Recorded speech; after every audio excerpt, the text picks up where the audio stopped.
പാലക്കാട് നെന്മാറ വിത്തനശ്ശേരിയിൽ വളർത്തുനായയെ പുലി ആക്രമിക്കുന്ന ദൃശ്യങ്ങൾ പുറത്ത്. അള്ളിച്ചോട് സ്വദേശി ശശിയുടെ വീട്ടിലാണ് പുലിയുടെ ആക്രമണം. മേഖലയിൽ വർഷങ്ങളായി പുലിശല്യമെന്ന് നാട്ടുകാർ.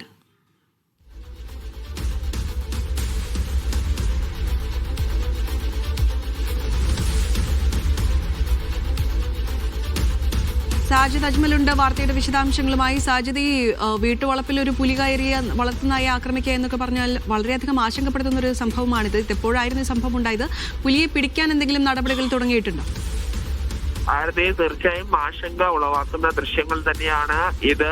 ഈ നെന്മാറ വിത്തനശ്ശേരിയിലാണ് ഈ വീട്ടുമുറ്റത്ത് ഉള്ള നായയെ കീഴ്പ്പെടുത്തി ഈ ഭക്ഷണമാക്കാനായി പുലി എത്തിയത്. നമുക്ക് ആ ദൃശ്യങ്ങളിൽ ഈ ആദ്യം നായയെ പുലി പിടികൂടുന്നത്, പിന്നീട് നായ രക്ഷപ്പെട്ട് ഓടുന്നതും കൃത്യമായി കാണാൻ കഴിയുന്നുണ്ട്. വിത്തനശ്ശേരി മേഖലയിൽ ഈ പല സമയങ്ങളിലായി പുലി ഇറങ്ങുന്ന പ്രശ്നമുണ്ട്. പുലിയെ പിടിക്കാൻ കൂട് സ്ഥാപിക്കണമെന്നടക്കമാണ് നാട്ടുകാർ പറയുന്നത്.